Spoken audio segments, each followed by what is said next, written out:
rien de plus mortel pour une entreprise que le président dise quelque chose, le secrétaire dit quelque chose d'autre. Donc, il faut harmoniser. Et bien sûr, lorsqu'on ouvre la bouche, que nos informations soient fiables. 3 valeurs. Si vous deviez vivre une crise dans la crise, je pense peut-être à un restaurateur qui aurait une intoxication alimentaire. Par les 3 valeurs, vous êtes déjà capable de faire votre première déclaration. Donc, c'est désolant ce qui est arrivé. Aussitôt que c'est arrivé, on s'est mis en action. On avait un plan de match. On a appelé la santé publique, on a appelé les ambulanciers, etc. Et soyez sûr que lorsque on aura les réponses à nos questions, nous allons revenir puis vous offrir la rétro-information la plus complète. Et ce petit truc-là, soit dit en passant, si vous voulez vous en souvenir de façon simple, si vous voulez être en voiture, et j'utilise l'expression voiture de façon consciente, c'est le CAR. Donc, la compassion, l'action et la rétro-information. Je vous amène sur le pendant parce qu'on est effectivement pendant la crise sanitaire actuellement. Premier élément, vous n'avez pas de contrôle sur la crise. Donc, ce n'est pas parce que vous réglez un problème dans votre entreprise, votre organisation que la crise est réglée. Il faut juste en être conscient. Il faut maîtriser les médias ou s'en créer. Ça, c'est fondamental. Moi-même, ça m'a pris des années à embarquer sur les réseaux sociaux et maintenant, je ne m'en passerai plus. On est aussi dans une ère de segmentation. Au siècle passé, on parlait des jeunes, des adolescents, des adultes, des vieux. Maintenant, on parle des jeunes de 18 à 20, après ça de 20 à 25, après ça, ils ont leur propre réseau, ils ont leur station de télé, ils ont leurs médias à eux autres. Donc, il est important d'être présent sur la place publique et on va le voir tantôt aussi pourquoi. Parce que les gens, vite, on va le voir un peu plus en détail tantôt. Contrairement à ce que beaucoup de gens pensent, oui, les gens ont peut-être des opinions sur tout, mais ils n'ont pas des convictions sur tout. C'est à vous de les convaincre et l'utilisation de médias, la diffusion de l'information va vous aider là-dessus. Rythmer l'information quand vous allez prendre la parole ou préparer un communiqué de presse pour dire que vous repartez. Essayez de ne pas tout dire en même temps. Donc, et ça, c'est vraiment la grande leçon de la crise du verglas en matière de gestion de crise. C'est une sortie, un message, et on reviendra dans 3-4 jours avec un autre message au besoin. Un principe aussi important, jamais se justifier sur la place publique. Si vous avez des comptes à régler avec quelqu'un qui n'a pas été gentil ou qui vous a matraqué, mettez ça dans le tiroir de factures à payer. Vous réglerez ça un jour. Mais sur la place publique, on informe, on s'explique, mais on ne se justifie jamais. Et un truc, promettre peu, donner beaucoup. En matière de sécurité civile, c'est un truc qu'on utilise régulièrement. Donc, exemple, la route va être établie en fin d'après-midi. Donc, si votre problème est réglé à 3 heures, vous êtes un Superman. Si elle est réglée à 5 heures, vous avez bien fait votre job. Donc, promettre peu et donner beaucoup. Cet acétate, c'est pour vous dire, mettez-vous pas trop de pression non plus sur les épaules. Quand on assume un leadership, quand on est propriétaire d'un commerce, c'est sûr qu'on vise l'idéal, mais il y a la réalité aussi. Et votre rôle, c'est vraiment d'être le médiateur, d'essayer de dire, on est là, on va monter 2 marches, mais n'essayez pas d'atteindre l'idéal qui est à la 10e marche en haut. Fait que mettez-vous pas trop de pression, mais soyez juste conscient que ça fait partie de votre rôle de dire, OK, on y va ou on n'y va pas. Premier grand truc, le sociogramme. Dans le fond, ce que je vous présente, Puis je l'ai fait pour plusieurs organisations, autant dans le communautaire que multinational, que juridique. C'est dans le fond, c'est ordonner votre réseautage. Là, c'est entre guillemets un peu plus calme. Profitez de ce calme-là pour faire un exercice et je vous jure qu'il est payant. Vous ne pouvez pas soupçonner le nombre d'adresses courriels que vous avez dans votre messagerie. Ça, c'est vos premiers amis, c'est vos premières personnes qui sont habituées à vous, qui sont intéressées à votre organisation, à votre commerce, à mettre de l'ordre là-dedans, c'est-à-dire pratico-pratique. Si vous utilisez, exemple, Outlook Express, vous créez un fichier jaune qui s'appelle client et toutes les adresses courriels que vous avez clients, vous allez les mettre là-dedans. Vous créez un autre groupe fournisseur, vous les mettez.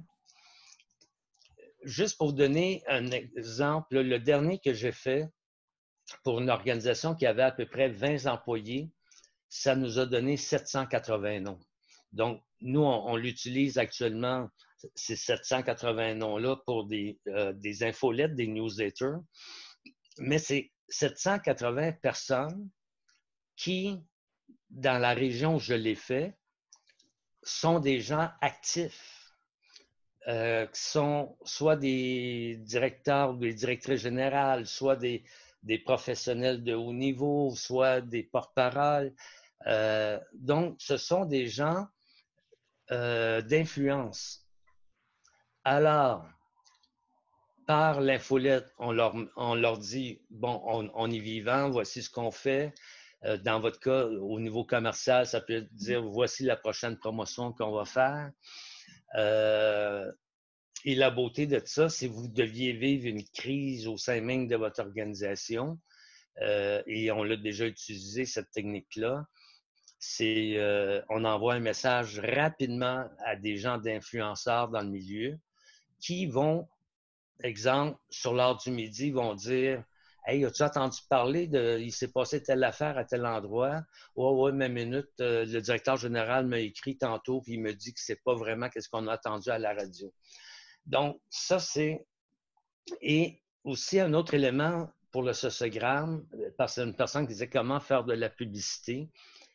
Oui, on va le voir tantôt, on peut faire de la publicité qui est onéreuse, donc médias, radio, télé, journaux.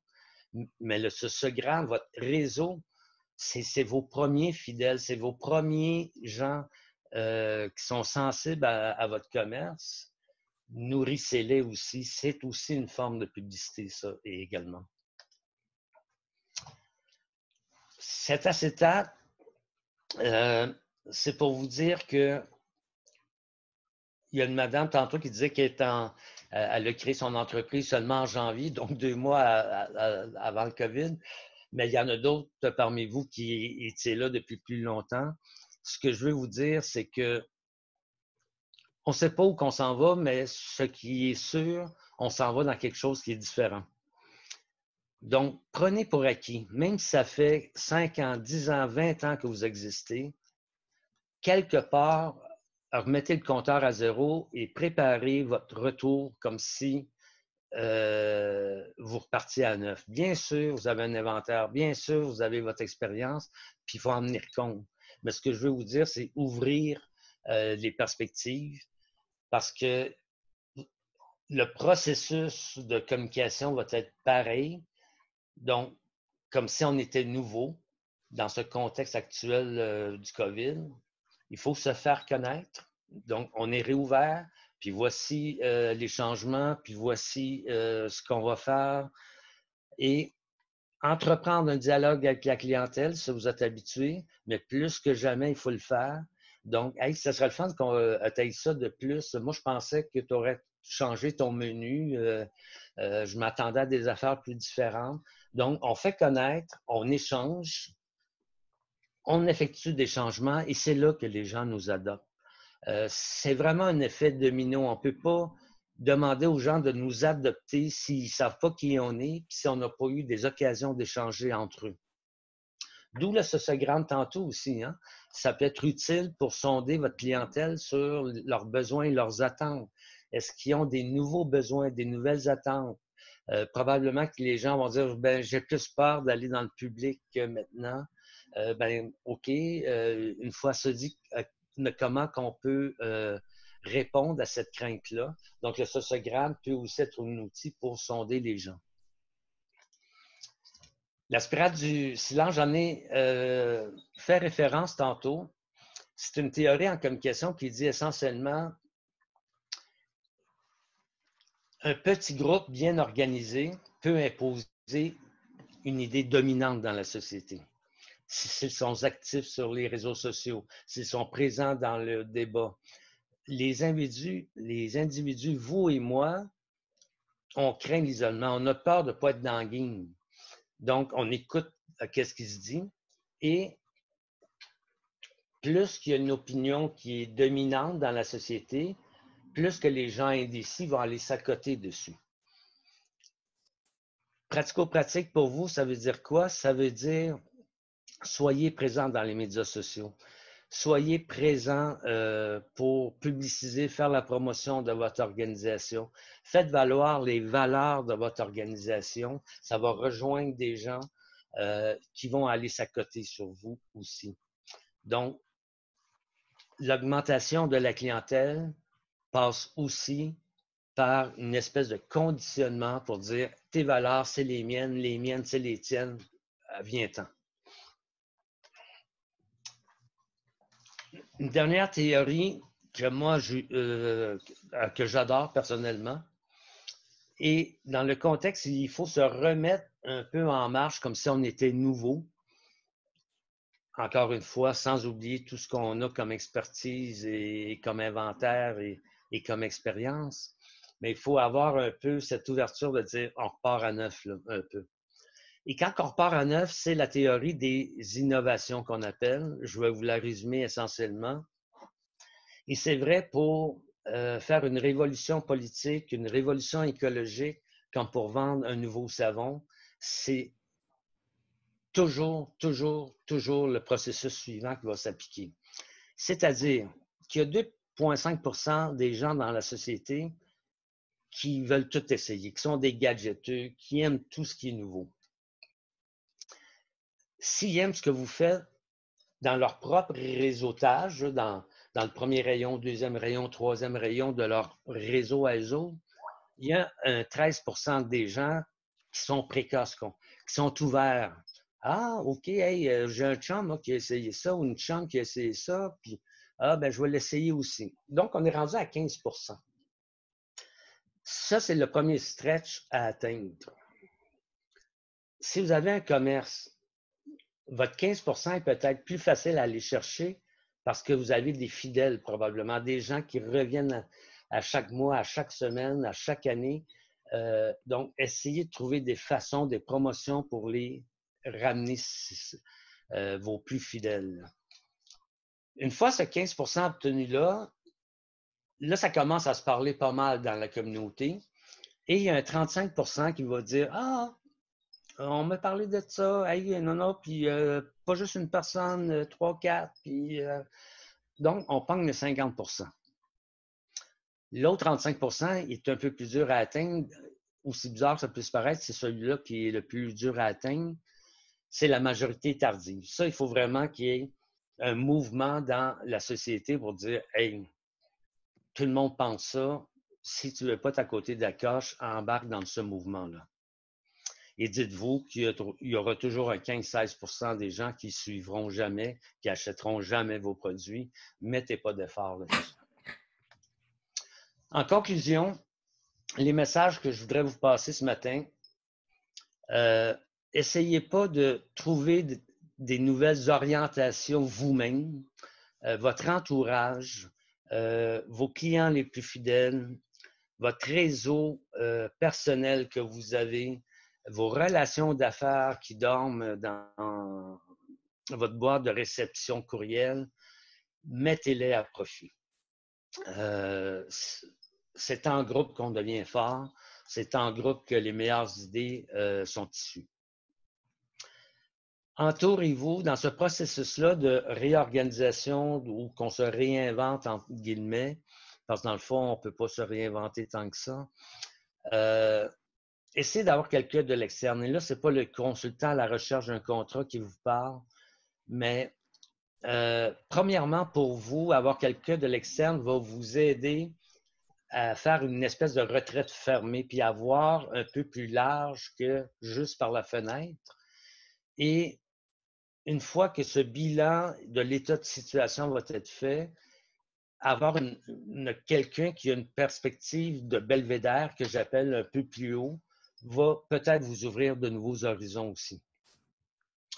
Misez sur votre réseau, je l'ai mentionné, restez fidèle ou fidèle, soyez présent dans l'espace public, faites des promotions sur Facebook, sur LinkedIn, faites parler de vous. Si vous faites une ouverture, prenez des photos. Plus qu'on est dans l'espace public, plus que les gens nous ont dans la tête. Et encore une fois, oui, il y a les moyens classiques qui sont un peu plus coûteux. Et malheureusement, dans le contexte actuel, c'est pas tout le monde qui a un fonds de commerce qui permet ça, mais au moins, utiliser les médias sociaux qui sont déjà une première bonne marche là, en termes publicitaires. Et le dernier élément, c'est rester naturel. Ce que je veux vous dire, c'est essayez pas de vous réinventer dans ce que vous n'êtes pas, ce que vous n'avez pas le goût de faire. À votre défi, c'est de poursuivre votre passion, ce que vous aimez.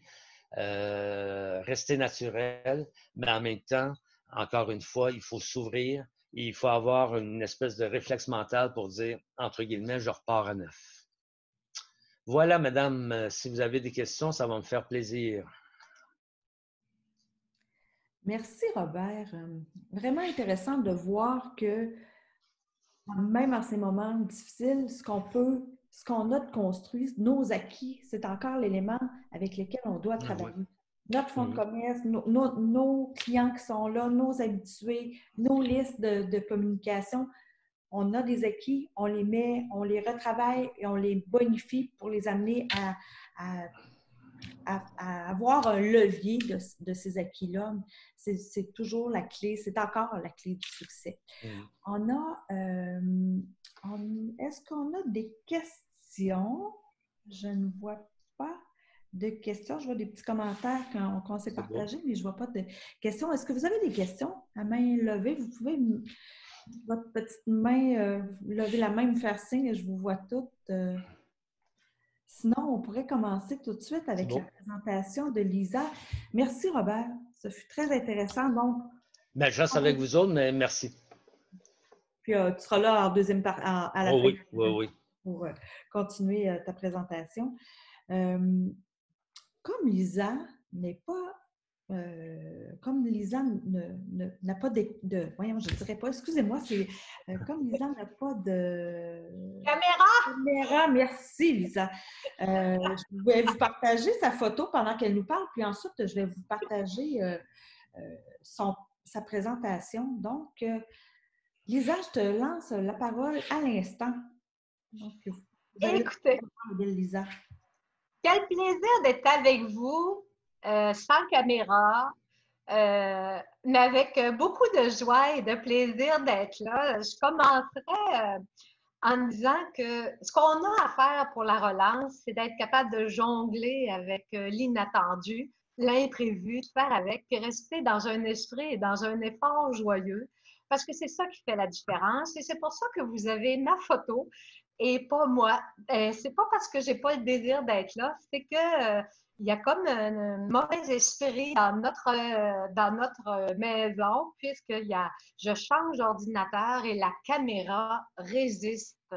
Alors, vous avez quand même un petit bout de ma binette pour ceux qui aiment bien le visuel, mais ce que je veux surtout vous parler et vous dire, ce matin, j'ai pris presque 2 heures à aller voir vos sites Internet en lien avec vos besoins, en lien avec ce que vous faites. Parce qu'on verra un petit peu plus tard une des façons de travailler avec nos acquis. J'aimais ça tantôt quand Robert disait ça, puis Nathalie le reprenait. On devra réaliser que nos acquis, c'est pas juste notre clientèle, mais c'est nous-mêmes, c'est nos forces, c'est nos talents, c'est nos expériences, c'est notre petite voix, notre intuition. Et comme un de mes talents, c'est la créativité, au-delà de ma spécialité, je me suis amusée à me dire, ben, en lien avec leurs besoins, qu'est-ce que je pourrais faire? Qu'est-ce que je leur dirais, même s'ils ne sont pas dans mon domaine d'activité? Donc, je terminerai avec cette dimension-là. Ce que je vous présente, étant psychosociologue de formation, ce sur quoi je mets de l'emphase dans ma pratique, c'est vraiment toutes les stratégies humaines, qu'on parle de mobilisation, qu'on parle d'être capable de faire des virages, de virer nous-mêmes avant de faire virer l'organisation. C'est ce que je vais vous parler, mais je veux d'abord vous parler de qu'est-ce qui se passe actuellement. Si on veut être capable d'organiser le futur, de préparer la relance, il faut bien comprendre ce qu'on vit. Mettre des mots sur la réalité, c'est souvent très aidant. Je viens d'une famille d'entrepreneurs, conjoints, parents, frères, sœurs. Alors, le bouillonnement de la vie actuelle, de l'inattendu, de savoir rebondir, c'est un peu ce que je vais regarder avec vous, même s'il y a 2 conférences qu'on fait avec Audace. Il y en a une qui fait particulièrement sur la relance. Ce n'est pas celle que je fais ce matin, c'est vraiment le capital humain. Mais on fera quand même un crochet vers ce bout-là parce qu'il y avait beaucoup de demandes dans ce sens-là. Alors, temps d'arrêt pour les leaders. Si on va à la planche suivante, 4 grands points sur lesquels je vais aborder à la planche suivante, Nathalie, puisqu'elle fait ma présentation, hein, je n'ai pas de caméra. Donc, c'est notre cue. Quand je dis à la planche suivante, c'est qu'elle peut, Nathalie, tu peux cliquer. Oui. Je veux juste rajouter que la présentation de la semaine prochaine, du 19 mai, c'est celle où on parle de relance, que tu vas nous entretenir sur la relance. Donc, petite parenthèse, vous allez revenir avec ça à la fin de la rencontre. Merci. Alors, première chose, on va essayer de mettre un mot sur c'est quoi le grand constat de ce qu'on vit actuellement. C'était approprié à partir de la mi-mars, c'est encore approprié à la mi-mai, 2 mois plus tard. 3 grandes priorités qui l'étaient à l'époque, qui le sont encore aujourd'hui. J'ai vraiment revisité ma présentation en me disant, est-ce que je suis encore à jour? Je suis obligée de dire oui. Plein de points d'inflexion sur 6 éléments. Donc, qu'est-ce qui change de manière opposée? Avec la vie d'avant. C'est encore ça, puis on pourrait en ajouter d'autres, puis on regardera avec vos questions et vos commentaires. Si on va à la planche suivante, le premier élément qu'il ne faut pas perdre de vue, ce qui rend ça souvent incommodant, difficile pour bien des gens, à la planche suivante, Nathalie, ce que l'on vit, le grand constat qu'il faut retenir, ce qu'on vit, ça ressemble à une expédition dans la nuit. On doit prendre plusieurs décisions avec 50% d'informations et on doit développer des solutions, des idées au fur et à mesure qu'on le fait nous-mêmes. Alors, c'est ça qui n'est pas évident, c'est ça qui est bouleversant pour bien des gens. Puis des fois, les gens me disent, Lisa, comment on fait pour avancer avec 50% de décisions? Ben, on regarde qu'est-ce qu'on a comme info et on prend l'autre 50% des décisions en fonction de nos valeurs. D'ailleurs, dans ce sens-là, pour être capable d'avancer avec juste 50% d'informations puis de gérer l'ambiguïté, à la planche suivante, je vous présente les 3 grandes priorités importantes à vivre dans le contexte actuel. La priorité numéro 1, tu peux vraiment cliquer 5 fois, Nathalie, est de trouver une certaine sérénité. Je vais vous le détailler dans quelques instants. La deuxième priorité est d'installer des contextes de confiance avec votre clientèle, avec vos employés, mais avec vous-même. Votre état d'âme va faire une différence sur votre capacité d'avancer puis de relancer votre organisation. La troisième priorité qui se scinde en 2, c'est vraiment la gestion de la crise. Donc, aujourd'hui, qu'est-ce que je fais, qu'est-ce que je dis? Et la préparation de la continuité des affaires, puisque la fin de l'humanité n'est pas pour demain. Alors, il faudra justement préparer un beau plan de relance, mais il faut être capable d'anticiper. Si on commence maintenant la planche suivante pour la préparer, installer, maintenir la sérénité, vas-y Nathalie, de 5 clics. D'abord, ce qu'il faut savoir si vous gérez du monde, un autre clic. Si vous gérez des gens ou si vous avez des clients, il faut savoir que tout le monde ne vit pas la pandémie de la même manière. C'est super important parce que des fois, on ne comprend pas la réaction d'un client, la réaction d'un employé, la réaction d'un membre de la famille. Et ce que je veux vous illustrer, c'est que dans vos stratégies, si vous ne considérez pas les différentes expériences, mais uniquement la vôtre, votre solution va manquer de corps puis de possibilité de satisfaire un plus grand nombre de personnes. Il faut savoir que les gens de cœur souffrent du confinement et de la distanciation. Il y en a qui sont plus capables de la distanciation sociale. Ils ont vraiment besoin de faire un gros party puis de recevoir ou de donner des câlins. Les gens de tête souffrent du manque d'informations claires. Donc, il faut avancer, il faut faire des choses, alors que pourtant, on n'est pas clair avec tout ce qui se passe. Les gens d'action, ben, eux, ils souffrent du rythme, ils souffrent de la performance, ils souffrent de quand est-ce qu'on va changer ça, quand est-ce qu'on va avancer, quand est-ce qu'on passe à la prochaine étape. Tout ça pour dire que ce qui rend les gens avec une certaine difficulté de vivre une sérénité, c'est dû au fait que l'entièreté des couches de la population et de la société est touchée d'une manière ou d'une autre dans ses repères. Qui n'a pas du tout aucune de ses habitudes de changer, lever la main? Qui a une vie qui est pareil comme avant, lever la main? Ben, peut-être si vous restez dans le bois, pas connecté pantoute, puis vous vivez du prana puis de la lumière, peut-être que là, c'est pareil parce que vous êtes en contact avec vous-même puis la nature. Puis même à ça, vous auriez peut-être plus de gens qui viendraient dans la nature qu'avant. Parce qu'on dirait que les gens prennent plus de marche actuellement. Ils prennent l'air. Donc, ce que ça veut dire, c'est qu'aujourd'hui, trouver de la sérénité, si vous voulez être créatif, imaginatif, avoir une parole inspirante, quand vous êtes agité, vous n'êtes pas calme, quelqu'un de stressé qui arrive à côté de nous autres, mon Dieu que ça nous tombe ses nerfs. Donc, tantôt, Robert parlait de la communication. Moi, j'oserais ajouter, en plus de tout ce qu'il a mentionné, une communication paisible et une parole inspirante actuellement. Pensez à vos mots. Pensez aussi à votre état d'âme avant de commencer à parler et à dire des choses. Donc, ne pas seulement penser en termes de devenir pour l'organisation, mais pensez également à votre propre devenir. Parce que l'erreur qu'on fait, c'est qu'on prépare juste le rôle ou l'organisation, mais il y a toujours un humain dans le rôle ou un humain dans le client. Et il y a toujours ces deux dimensions-là. Et moi, c'est mon cheval de bataille. Ne vous occupez pas juste d'une dimension du rôle, exemple de l'employé d'une tâche, mais de la personne qui joue son rôle. Du client à qui vous vendez quelque chose, mais qui vit aussi une expérience humaine dans la pandémie, en même temps qu'il veut consommer quelque chose chez vous. Ces deux dimensions-là peuvent être des portes intéressantes pour connecter autrement avec votre clientèle. Donc, on dessert deux dimensions, la personne et le rôle ou bien la dimension clientèle.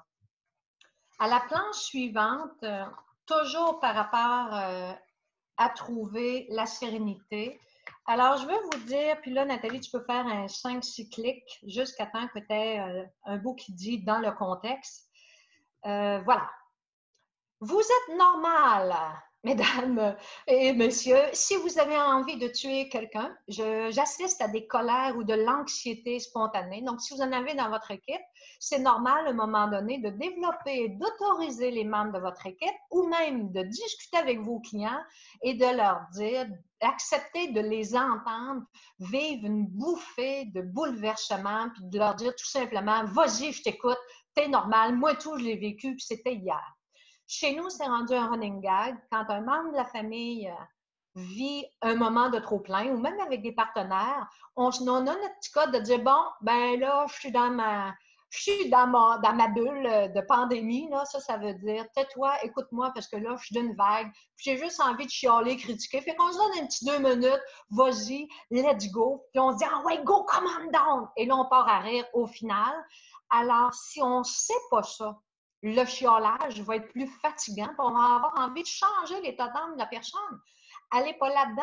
Autoriser, ça rend l'expérience beaucoup plus facile que freiner et de lutter contre quelque chose. Alors, vous êtes normal aussi si vous n'avez pas le sentiment de performer, parce que dans le contexte, si on regarde dans le bas de l'écran, dans le contexte actuel, nos indicateurs de performance habituels ne sont pas fiables. Attention! À titre d'exemple, aujourd'hui, jaser 1 heure avec une personne, c'est peut-être performant. Je suis peut-être en train de faire ma meilleure vente. Je suis peut-être en train d'installer la relation d'affaires, la consolider ma relation d'affaires d'aujourd'hui et celle de demain. un I love you call avec votre clientèle ou vos associations, vos regroupements pour dire hey, comment ça se passe pour toi. On a l'habitude de faire des partenariats. On est en train de se renouveler, de penser autrement.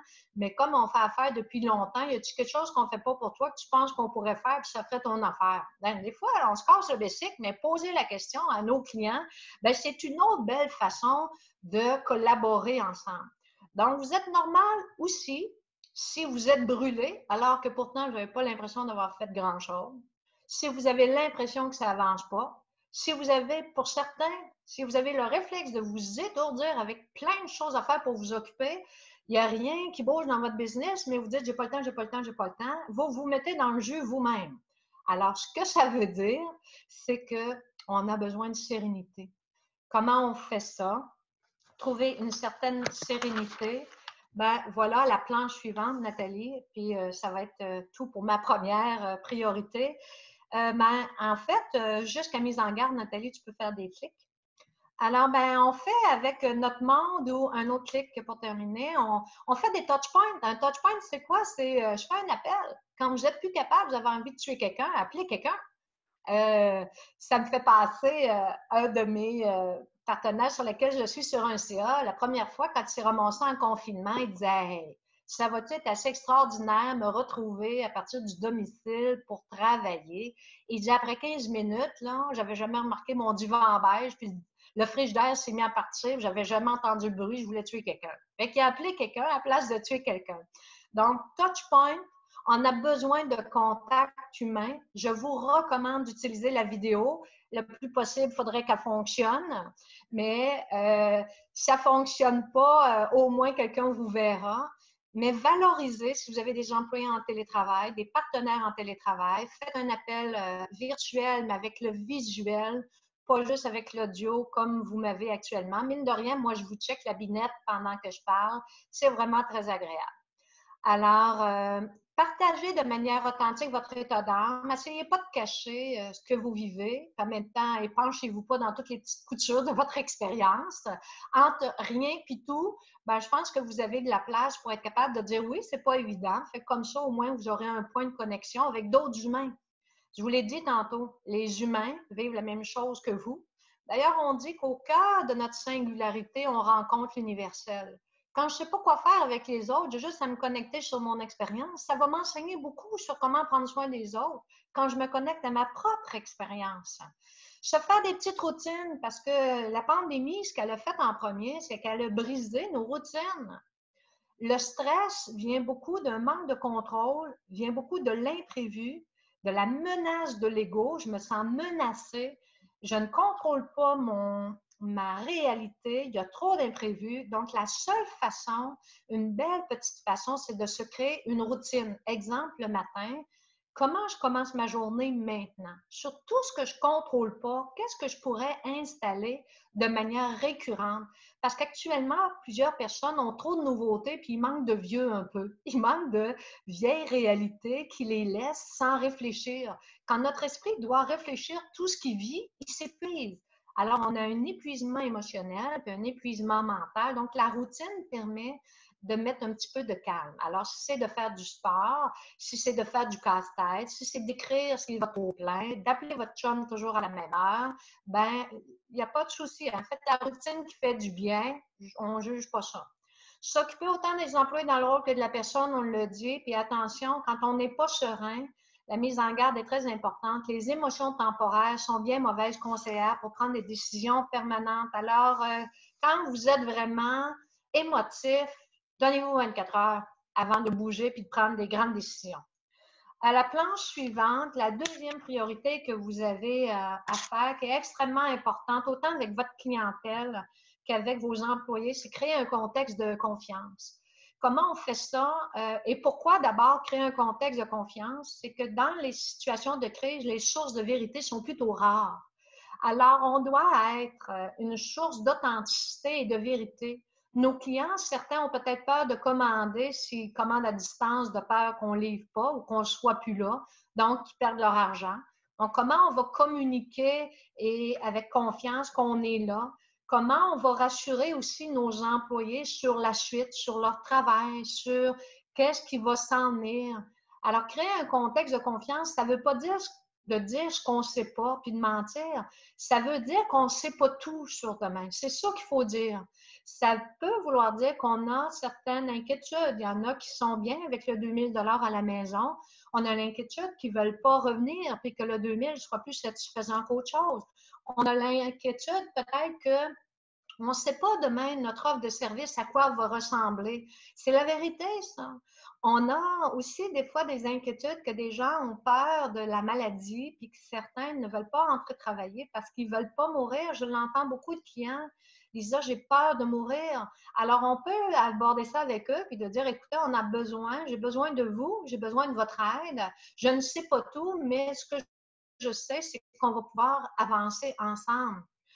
Parce que ça fait partie d'une des stratégies de confiance, le ensemble dont Robert parlait tout à l'heure, parce que l'intelligence collective permet aux grandes idées de naître et on va ensemble réussir à voir ce que seul on ne voit pas. Chacun d'entre nous, c'est ça la beauté de s'unir ce matin, on voit un petit bout différent du monde, mais ce petit bout du monde différent-là se retrouve à travers vos interrogations, vos inquiétudes. Aujourd'hui, les questions sont plus utiles que les réponses parce que c'est les questions qui nous permettent de faire un voyage intéressant et de réfléchir à ce qu'on ne réfléchit pas actuellement. Donc, quand vous parlez à des gens, écoutez bien leurs questions et leurs inquiétudes. Surtout, ne cherchez pas à répondre. Recensez les questions parce que ça devient une direction à suivre. La répétition d'une question, c'est une direction à suivre pour être capable de bien avancer.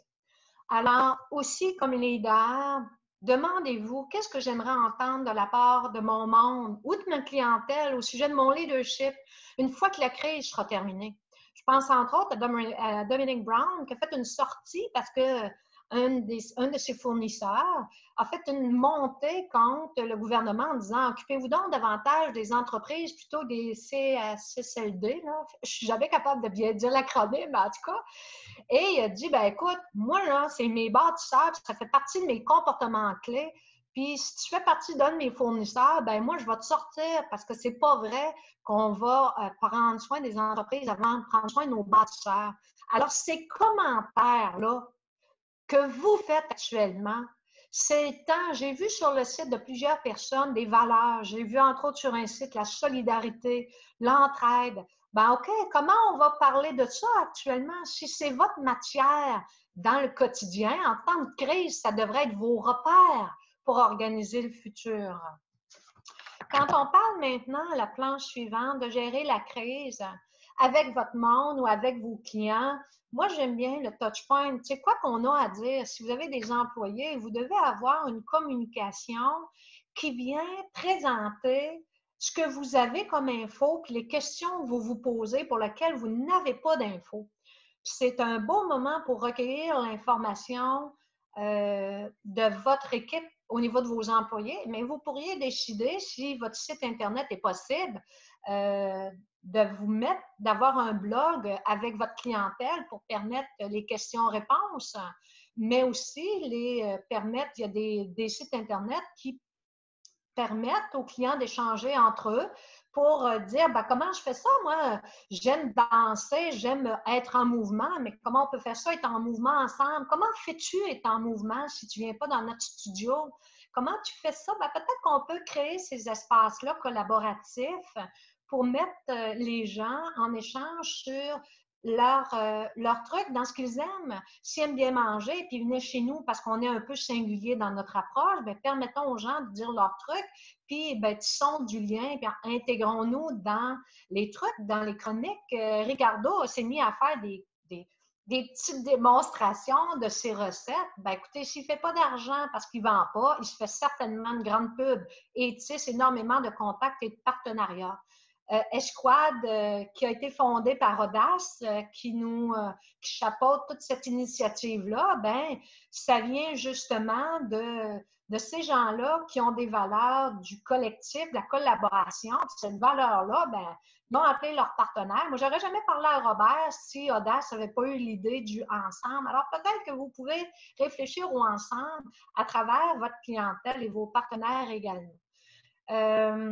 Je vous invite aussi à la dernière question qui est sur cette planche-là.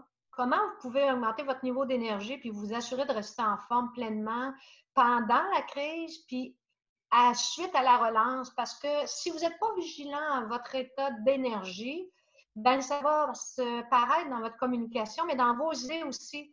Fait que votre énergie actuellement, c'est une ressource vraiment vitale et indispensable, tout comme votre état d'âme. Les gens qui sont très pessimistes, je ferai une pause de ces personnes-là pour un certain temps et j'irai vraiment vers des aigles, des gens qui vous élèvent. Robert parlait de ce terme-là tout à l'heure. Des gens qui sont inspirants, qui ont une parole chaude, qui ont une parole tournée vers les possibilités sans pour autant aller vers des gens qui sont trop optimistes. Parce que quand on est trop optimiste, on crée beaucoup de déceptions parce qu'on dit oui, oui, tout va s'arranger. Non, non. Arrête d'être optimiste, là, sois réaliste, mais tu peux être réaliste et dans une parole inspirante quand même. Alors, il faut avoir la bonne parole au bon niveau. Si on va maintenant dans la continuité des affaires à la planche suivante, ce qui est important, j'ai mis certains éléments, mais j'en ai ajouté ce matin à la lecture de vos sites et de vos besoins. Avoir un plan, c'est important, je vous dirais, on va le voir tantôt, prendre des prédécisions, mais surtout pour avoir une vision, pour ne pas être au dépourvu. À quoi vous croyez actuellement? Pourquoi vous voulez faire? Si votre slogan, vos valeurs, c'est l'entraide, c'est le mouvement, si c'est la sécurité, bien comment votre plan va décliner et démontrer la sécurité, mais aussi les valeurs? Alors, la vision doit stimuler l'esprit et toucher le cœur des gens. Votre pourquoi vous faites les choses, dites-le. Pourquoi je fais ça comme ça dans le temps de la crise? Votre pourquoi va permettre aux gens de s'associer et vous allez pouvoir vous associer avec des gens qui pensent la même affaire que vous.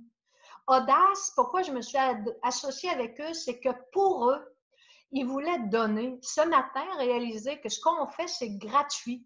C'est vraiment gratuit. Oui, je sais qu'on se fait connaître à vous, mais c'est vraiment gratuit. Puis il n'y a pas de certitude du retour, mais ça fait partie de mes valeurs, la générosité. Le ensemble du audace, ça fait partie de mes valeurs aussi. Alors, justement, le plan, le pourquoi vous faites les choses va vous aider à faire un plan. Le retour au travail va ressembler à un start-up. On a déjà commencé pour plusieurs cette semaine. Donc, c'est quoi un start-up? C'est du flou, beaucoup d'inconnus. Si vous étiez habitué d'avoir de la certitude, ben là, vous fonctionnez avec du mou et vous devez déjà préparer votre clientèle puis vos employés que de jour en jour, il y a de l'évolution et de la révolution peut-être. Mais, chose certaine, je lisais ce matin, il y a une entreprise qui avait pas elle n'avait pas de possibilité de faire de la livraison. C'était un restaurant ils ont décidé de fonder, à côté de leur restaurant un peu différent, une entreprise qui s'appelle Rhinocéros parce qu'ils disent, nous autres, on n'est pas en voie d'extinction, on ne veut pas mourir, fait qu'on renouvelle notre carte le temps de la pandémie. Puis même, pour ne pas mélanger les clients, ben, ils ont fait un accès à la porte arrière de leur établissement pour ne pas mêler les gens quand le retour va être repris. Donc, je me suis dit, mon Dieu, ils ont même changé le nom, puis ils ont changé la porte d'accès pour la clientèle, puis ça s'appelle Rhinocéros. My God, que c'est brillant. Alors, il faut avoir aussi un plan d'urgence, il faut installer des ponts vers demain pour tous ceux qui rêvent que la vie revienne comme avant. Ma foi du bon Dieu, que pourrais-je vous dire d'autre que faites le deuil tout de suite, ça va finir par passer. Dans les choses importantes, toujours dans la même planche, mais que ce n'est pas écrit, mais que j'ai noté en pensant à vous, une des choses super importantes que je vous invite à faire, faites la liste de vos talents, de vos exemples. Moi, je suis très bonne en créativité. Donc, je peux faire des choses que je ne fais pas dans ma pratique habituelle en utilisant mes talents autrement. C'est quoi mes capacités? Ce que je n'ai jamais fait, mais que je serais capable de faire. C'est quoi mon expérience? Hey, j'ai déjà fait ça quand j'étais jeune. Exemple, moi, j'ai étudié en administration, je suis psychosociologue, mais pourtant, j'ai travaillé dans un restaurant, puis savez-vous quoi? C'est tellement bonne, puis j'aimais ça. Fait que mal pris, je pourrais-tu faire ça? Assurément! Donc, c'est quoi mon expérience? C'est quoi ma formation? C'est quoi mes valeurs? Mais le plus important, c'est quoi mon intuition? Ma petite voix intérieure, que quand je suis capable de tempérer mes peurs, qu'est-ce qu'elle me dit? Mon truc actuellement pour moi, c'est quand dans ma bedaine, ça goûte bon, même si tout n'est pas clair, j'avance avec ça. Mais quand dans ma bedaine, ça fait pas sûr, ouais, malaise, puis que c'est pas une peur, ben j'avance pas. Je garde la question dans ma tête, puis je me dis, OK, ça va se clarifier, mais j'avance aussi avec mes intuitions. Autre chose, si vous avez un petit peu peur, puis vous dites, Lisa, je ne sais pas trop quoi faire, comment faire ça pour avancer, je tourne en rond. Bien voilà les étapes que je vous propose de faire pour sortir du trou. Première étape, explorer les possibilités sans contrainte. Là, pensez pas au budget, pensez pas au pied carré, pensez pas au coût, pas dans l'étape d'exploration. Explorer seul ou explorer avec d'autres les idées, les possibilités. Puis vous pouvez même dire des idées folles, des niaiseries, des choses qui n'ont pas d'allure, mais vous à le faire. Parce que la deuxième étape, un coup qu'on a exploré, qu'on a toutes mis nos idées par écrit, bien, on va voir que quand on met nos idées dans l'ordre, il y a comme un ordre, il y a comme des idées qui vont nous apparaître en bold, comme caractère gras. Fait que regardez les idées qui ont de l'air d'elles-mêmes à, tout d'un coup, à s'ordonnancer en priorité. La deuxième étape, c'est choisir. Comment qu'on fait ça? Bien là, on ajoute nos contraintes. Là, on va évaluer les coûts. Parce que là, on va être réaliste. Je vous ai dit tantôt, je ne ferai pas partir sur une bulle. Là, ça veut dire comment ça coûte, c'est faisable, combien ça prend de temps. Fait que là, je mets mes contraintes qui sont là. C'est quoi que j'ai à côté de moi qui pourrait m'aider par rapport à ça? Puis un coup que j'ai mis mes contraintes, ça va m'aider à être capable de faire mon choix. Puis j'évalue mon top 3 de mes idées dans l'exploration. Peut-être que ma troisième va être devenue ma première, puis ma cinquième va être devenue ma deuxième. L'important, c'est la deuxième étape. La troisième étape, c'est agir. Donc, ça nous prend un plan. Il faut avoir des comportements. Comment je vais faire ça? Demain, je vais mettre mon idée en place. Je commence comment? C'est quoi les choses à commencer à faire que je n'ai jamais faites? C'est quoi les choses que je fais déjà que je pourrais continuer de faire? C'est quoi les choses que je dois cesser de faire pour pouvoir réussir à faire ça? Comme tout à l'heure, je vous parlais du restaurant qui fait en sorte que les clients vont venir par la porte d'en arrière plutôt que par la porte d'en avant. Alors, voilà, le ensemble, je vous l'ai dit tout à l'heure, mais en même temps, les ressources que vous avez, vos acquis, n'oubliez pas, c'est autant chez vous, chez les membres de votre équipe. Et c'est pour ça, quand vous allez avoir des clients qui vont vous faire des petites demandes, n'oubliez pas d'écouter parce qu'ils sont peut-être en train de vous dire à quoi pourrait ressembler votre modèle d'affaires dans le contexte actuel. À la planche suivante. Préparer la continuité au-delà de tout ce qu'on a dit. Planche suivante, Nathalie. Pour moi, elle n'a pas tourné. Là. Je ne sais pas si c'est mon... Ah, elle est en train de tourner. Préparer la continuité à la planche suivante, ça veut dire prendre plein de petites décisions, anticiper le futur. Nathalie, tu as fait 2 clics. Un clic en arrière, une page en arrière, s'il te plaît. Préparer la continuité, si demain ça arrive, on réouvre, comment je fais ça,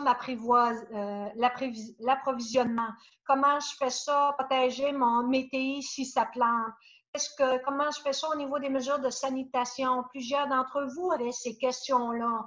Tous vos sites Internet, mesdames, messieurs, ne parlent pas des mesures que vous mettez en place pour protéger la population. Chacun d'entre vous devrait avoir quelque chose par rapport à ça sur son site. Allez voir les sites des gens qui participent à la rencontre. Certains ont des choses extraordinaires qui sont écrites. Alors, vos mesures en place pour sécuriser ceux qui ont peur, vous devriez déjà avoir quelque chose par rapport à ça. Vous devez pouvoir démontrer à votre clientèle que même si pour vous, vous n'avez pas peur, que vous prenez soin d'avoir réfléchi cette réalité-là.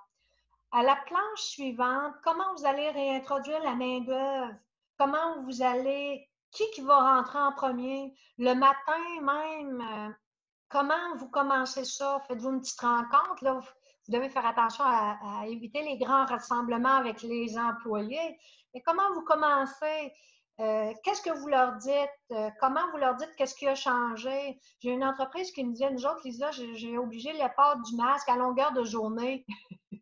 À la fin de la journée, les employés sont venus voir le boss et ont dit, écoute, oublie ça, moi j'ai des lunettes, quand je respire dans le masque, je vois plus clair. Fait que là, ils ont dû modifier ça tout de suite et s'ajuster à la fin de la journée. Donc, prendre le temps de prendre des pré-décisions, ça va faire en sorte que demain, si ces réalités-là que vous anticipez arrivent, vous aurez déjà un mini-plan pour être capable de ne pas avoir tout à décider en même temps. En passant, si on a été bousculé par la pandémie actuelle, s'il y en a une autre vague en septembre, vous ne devriez pas être mal pris. Donc, si vous n'avez pas de vente en ligne, ça doit faire partie de votre réflexion parce que si ça revient demain, si ça ne change pas, ben, votre survie va passer par quel médium? En terminant, 6 points d'inflexion, donc des éléments qui changent de manière diamétralement opposée avec la vie d'avant.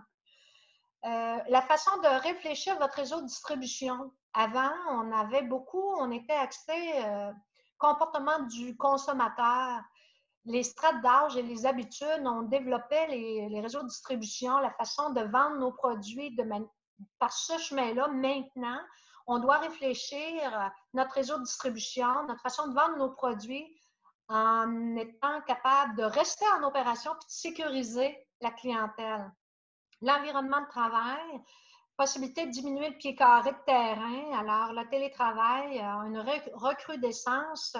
Madame qui est en physiothérapie, je vois que vous avez des services en posture. Si vous n'avez pas pensé avoir une offre pour la posture du télétravail aux entreprises avec des exercices pour prendre soin du corps, assurément que ça pourrait être une nouvelle offre de service. Ce n'est déjà pas dans votre panier de produits, là, je la recommande fortement.